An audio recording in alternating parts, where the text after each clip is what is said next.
Now to Chapter 7, the structure and extent of the state DREC. Understanding the structure of a state involves examining its physical layout, political organization, and the relationships between its different areas. This chapter will explore the essential components of state structure, such as capitals, core areas, boundaries, and territories, as well as unique political arrangements like colonies, protectorates, and buffer zones. Each element plays a role in shaping a state's identity, governance, and interactions with other states. The capital, the heart of the state.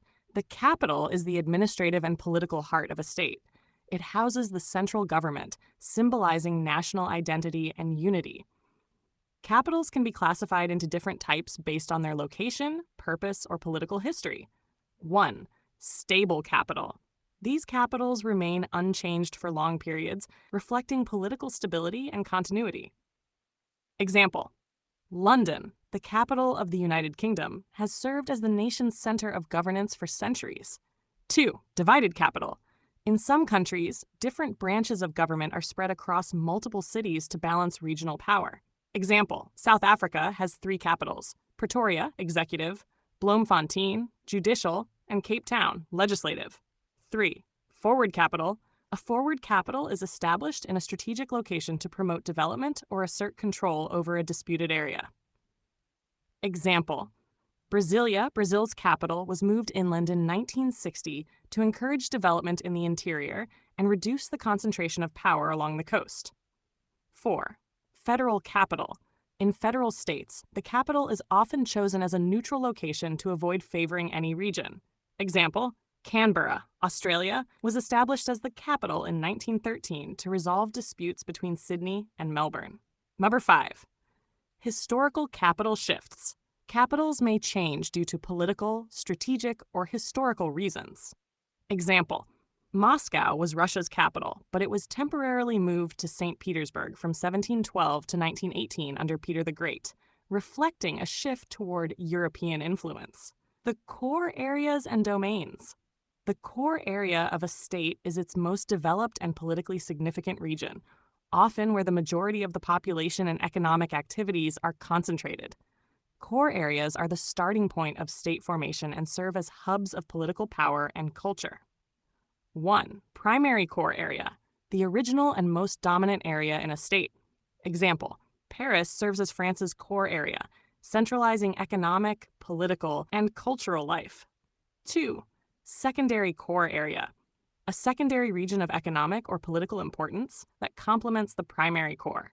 Example: in the United States, Los Angeles and Chicago are secondary core areas, while Washington, D.C. remains the primary political core. The domain of a state includes the areas under its control, whether fully integrated or on the periphery. While the core provides stability, the domain often includes territories that may be less economically or politically integrated. Boundaries, frontiers, and buffer zones. A state's boundaries define its territorial extent and separate it from other states. They are more than physical lines. They represent political, cultural, and economic divisions. 1. Boundaries, fixed, internationally recognized borders that define the limits of a state's sovereignty. Example: the U.S.-Canada border, established in 1867, is the longest undefended boundary in the world. Number 2. Frontiers. Regions on the edges of a state that are less clearly defined and often sparsely populated. Example: the Amazon rainforest serves as a frontier for Brazil, with limited human settlement and development. 3. Buffer zones. Neutral areas between two states or regions, designed to reduce tensions and avoid conflict. Example: the Demilitarized Zone, DMZ, between North and South Korea acts as a buffer zone. Number 4. Dominance belt and sphere. These refer to regions where a state exerts influence or dominance, even beyond its borders. Example: the Soviet Union maintained a dominant sphere over Eastern Europe during the Cold War, influencing the politics of neighboring states. Colonies, protectorates, and trusteeships. Throughout history, states have controlled territories beyond their borders through various arrangements. 1. Colony, a territory under the political and economic control of another state, often lacking autonomy. Example: India was a British colony until 1947, governed directly by the British Crown. 2. protectorate, a territory that maintains its own government but is under the protection and partial control of another state. Example: Bhutan was historically a British protectorate, with its defense and foreign affairs managed by Britain. 3. Trusteeship territory. Territories managed by states or international organizations to prepare them for self-governance or independence. Example: the Trust Territory of the Pacific Islands, administered by the United States under the United Nations from 1947 to 1994, eventually became independent nations like Palau and the Marshall Islands. Historical and geopolitical insights. 1. O.H.K. Speight, 1942, was a geographer who explored the relationships between state boundaries and economic activity, emphasizing the importance of functional boundaries in political geography. 2. De Blay, 1967.